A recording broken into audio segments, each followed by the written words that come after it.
Está el senador electo, el doctor Luis Juez, que sí tiene posibilidades de opinar políticamente de todo esto que estamos hablando. ¿Qué es lo que le parece más preocupante y qué deberíamos hacer los argentinos o la oposición, doctor Juez? Buenas noches.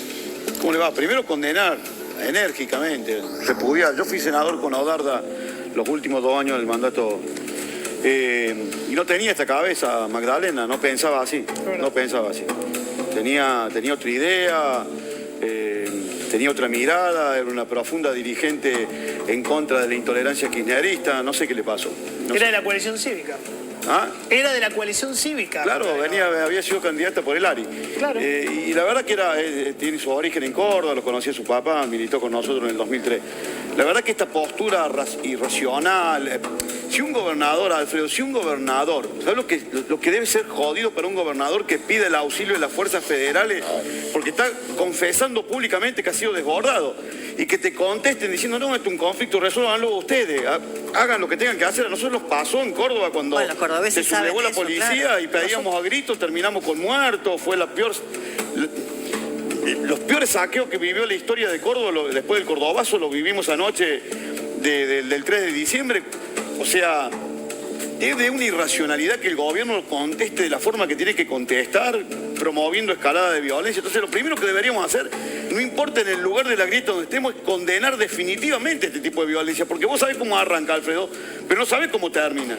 Los irracionales no tienen límite. O sea, vos sabés que esto puede escalar de una manera increíble y puede generar un nivel de contagio a esta altura del año, sabiendo que todos los fines de año son complicados y teniendo desde el gobierno tipos que hacen guiño a este tipo de actividades o que se animan a condenar el atentado contra Clarín diciendo nos solidarizamos con los trabajadores de Clarín. Si no somos claros y contundentes, yo siento que las bombas Molotov sobre la oficina de Clarín cayeron en la vereda de mi casa. Si no lo tomamos de esta manera y nos sentimos, porque, y lo digo, perdóname la autorreferencia, no creo que ningún periodista de Clarín haya sido tanto más duro que Luis Juez contra este gobierno. Entonces, si yo me callo la boca o me hago el tonto porque no es conmigo, mañana va a ser conmigo, mañana va a ser con vos, pasado va a ser con otro. Entonces hay que condenar enérgicamente estos niveles de violencia que estamos viviendo, porque no sabemos dónde van a terminar.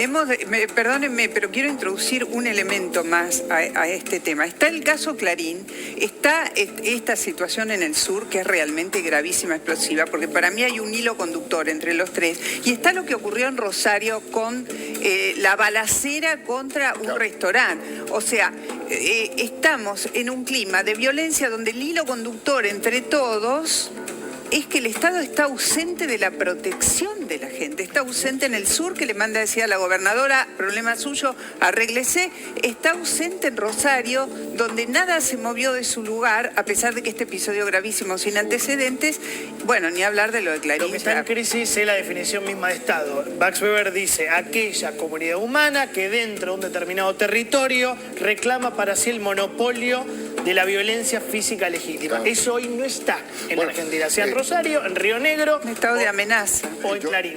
Johnny, en algún momento, además de ausencia del Estado, hay complicidad del Estado en algunos casos, sobre todo en el tema del sur. Audarda Pilquimán, lo que vos decías. Lo cual es peligroso. Y te lo voy a decir en términos absolutamente políticos y democráticos. Sí. Están destruyendo el pacto democrático del 83 que instaló en la Argentina el doctor Alfonsín. Coincido. Si algo se instaló, si algún activo tenemos los argentinos como sociedad, es que en el 83 dijimos nunca más a las dictaduras, nunca más a las violaciones de los derechos humanos y nunca más a la utilización de la violencia como instrumento político. Eso lo está quebrando este gobierno. Ya empezó Cristina en su segundo gobierno y siguen por esta línea que nos hace perder votos, que nos hace perder elecciones, pero al parecer no le importa. Suscribo cada palabra de lo que dijiste y tengo una sensación de que es un castigo a la gente, que no se bancan perder. Yo lo decía recién, que son malos perdedores y que como perdieron y el 67% le dio la espalda, castigan.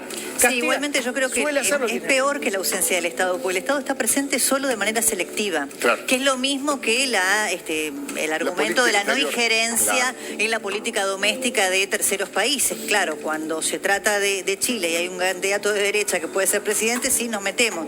Ahora, cuando se trata de las violaciones de los derechos humanos de los países que recién mencionábamos, claro, ¿no? Venezuela, Cuba o Nicaragua, no nos metemos. Cuando tenemos que hablar de Medio Oriente, sí nos metemos para condenar el uso desproporcionado de la fuerza del Estado de Israel. Nada decimos del grupo terrorista Hamas. Con el Estado Estado es lo mismo, no es una ausencia total del Estado, es una ausencia selectiva, que es más grave todavía, porque claro, es castigar al ciudadano, pero siempre y cuando sea un eventual opositor. Pasó con las manifestaciones por el asesinato del kiosquero Roberto Savo. Cuando los manifestantes hablaban en contra del gobierno, era un caso del que nadie daba cuenta, como si no hubiera existido. Entonces, sí, también hay que hacer una lectura posible dentro de todas las hipótesis que se hacen, es ¿qué significa esto en el contexto de un presidente que se supone refunda su gobierno, lo relanza con otro tipo de aliados? Porque Alberto Fernández está pretendiendo, por lo menos eso es lo que se dejó entrever el miércoles pasado en la marcha, que relanza su gobierno con las organizaciones sociales, con los sindicatos, con sectores que no son afines al kirchnerismo. El gobierno de Alberto Bueno, pero se supone que... Espera, no me alcanza. Creo que 20 relanzamientos hubo del gobierno, y es siempre igual. Lo que pasa es que lo relanza, pero al lugar equivocado. No tiene buena puntería. No, bueno, hay gente que está ilusionada que ahora sí... Mónica, basta ¿cuántas veces? Hago un relato de periodista en este lugar. Lamentamos romperles la ilusión. Pero, chicos, no va a existir el albertismo, por favor, despiértense la siesta, ¿no? Señor Johnny Viale, muchísimas gracias como siempre. Un beso a José Abadi. Lo tengo que despedir. Ahora vamos a charlar con José y por supuesto con el doctor Luis Juez. Bueno, básicamente, José, vamos a hablar en un rato, por supuesto, de tu libro, que tiene un título y un contenido maravilloso, y el mundo se detuvo. Y eso es lo que pasó durante la pandemia, durante la cuarentena. Contame sintéticamente, ¿cuál ha sido el objetivo de este libro, que además lo has escrito con dos mujeres extraordinarias, ¿no? Sí, y que la intención fue explorar, tratando de aportar alguna luz nueva también a todo este periodo tan dramático, por momentos trágicos, que fue la pandemia y la interminable cuarentena, ¿no es así? ¿Qué nos pasó a nivel individual? ¿Qué nos pasó a nivel vincular en la pareja, en la familia? ¿Qué nos pasó como sociedad? ¿Qué pensamos acerca de la comunidad, en esta comunidad que está tan ausente en nuestro país, cuando durante esta pandemia nos dimos cuenta que el registro del semejante y el cuidado del otro es la garantía de nuestra seguridad? ¿Y cómo se trabajó esto? Ser y reconocer igual las ambivalencias que esto nos produjo.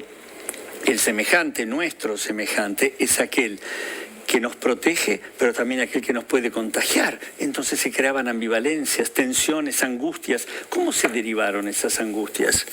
¿Cómo podemos decir que se trabajaron y se elaboraron las contradicciones que estaban en juego?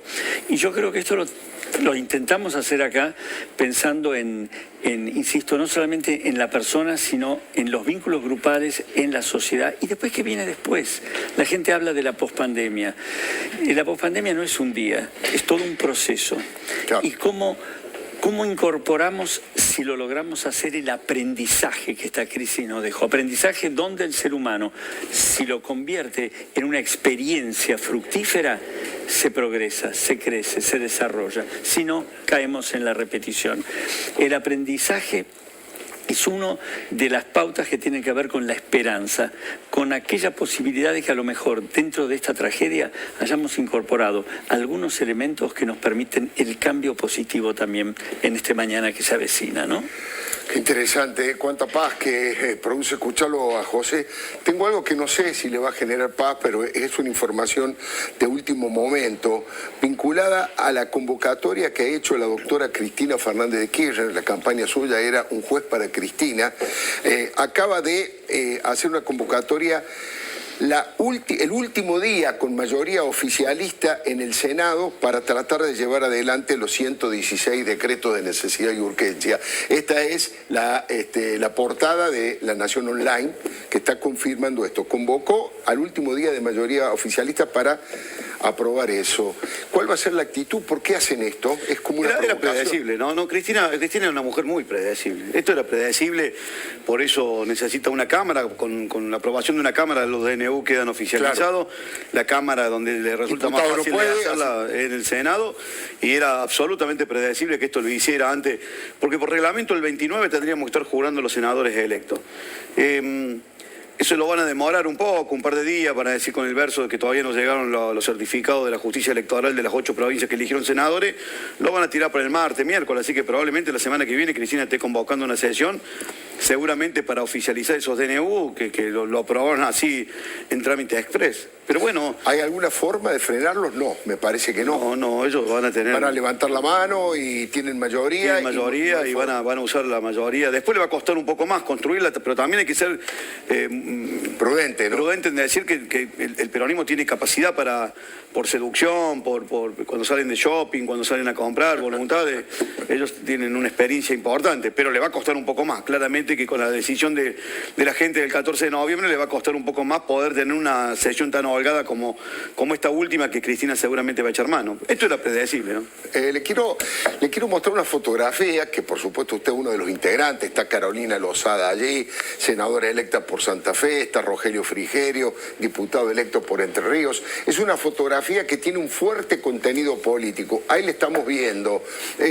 Tengo una opinión al respecto, ahí lo estamos viendo. Quería que me cuente un detalle, cuál ha sido el objetivo. Da la sensación que quieren poner en valor en la conducción nacional de Juntos por el Cambio las grandes victorias que han tenido algunos distritos del interior y hacer mucho más federal la conducción de la coalición opositora. ¿Esto es así? Y también darle visibilidad a una agenda del interior que está absolutamente invisibilizada por... Fíjate, Alfredo, una cosa que fue muy puntual. El kirchnerismo recupera un par de puntos en la provincia de Buenos Aires, pierde la elección, pero en el embalón final genera toda una sensación, y Alberto convoca a un festejo absolutamente disparatado, nacionalizando la elección del conurbano bonaerense, porque esa mirada de que la Argentina termina en la zona del AMBA es una mirada muy porteñocéntrica, pero realmente la mirada que tiene la Argentina. De hecho, que a los tipos les fue bien en La Matanza, mejoraron su performance electoral y ya hablaban de una elección nacional. Ahora te quiero decir que en esa foto hay casi 2 millones de votos, ¿no? Entre Córdoba, Santa Fe y Entre Ríos. Pero más de 2 millones de votos hay muchos millones y millones y millones de dólares de la actividad productiva, el campo, la lechería, la carne, la industria frigorífica, la metalmecánica, la industria que nosotros, como en la campaña, lo hablamos hoy con Carolina y con Rogelio, en la campaña, esta campaña que me tuvo 80 días recorriendo, visitando, nuestros sectores productivos necesitan representatividad, necesitan ser escuchados, necesitan salir de esta agenda. No puede ser que la agenda nuestra sea la agenda de Cristina, sea la agenda de Jones Wallace, no puede ser que la agenda de los argentinos sea la agenda de la violencia, de la locura, del despropósito, de las cuestiones judiciales. Y tiene que ver con la agenda productiva. Entonces, tiene dos sentidos. Está bien mirada como planteaba vos. Una mirada puntualmente de darle una característica mucho más federal a Cambiemos, porque si queremos ser opción dentro de 24 meses a nivel nacional, necesitamos tener una mirada mucho más federal y necesitamos empezar ahora, necesitamos empezar por casa. Y también tiene una idea de darle fuerte representatividad a los sectores productivos de la Argentina, que claramente hoy están fuera de cualquier agenda, ¿no? Está bien.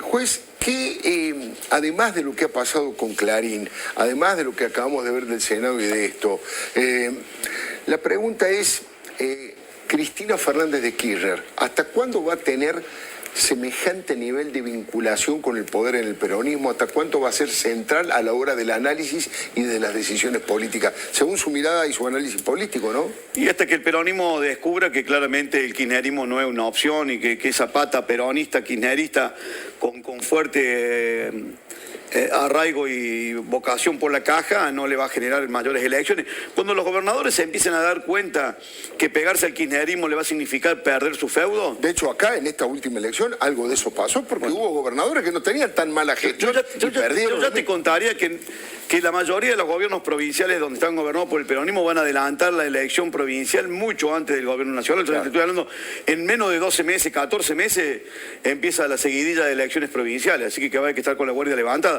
Cuando el peronismo descubra que Cristina es un ancla colgada de gargantilla en la una gargantilla de garrafa colgada del cogote, los tipos empiezan a despegarse automáticamente. La elección del 14 ha mostrado eso. En muchos lugares el peronismo ha hecho elecciones pésimas por la proximidad con el kirchnerismo peronismo o por alguna vinculación o por alguna cuestión. Y esto va a ser... El peronismo, vos sabés, Alfredo lo conoce perfectamente, tiene un olfato por el poder increíble, muy desarrollado, está en su ADN. Cuando olfateen que el poder se le diluye por proximidad de Cristina, va a ser el momento, pero tampoco la Argentina puede estar pendiente de semejante situación. Por supuesto. Y nosotros los opositores no podemos estar pendientes de que como este gobierno es horrible, la gente nos va a dar la oportunidad a nosotros, porque hay que terminar con este círculo vicioso de que porque, bueno, somos un poco menos malos, vamos a ver, tenemos una oportunidad.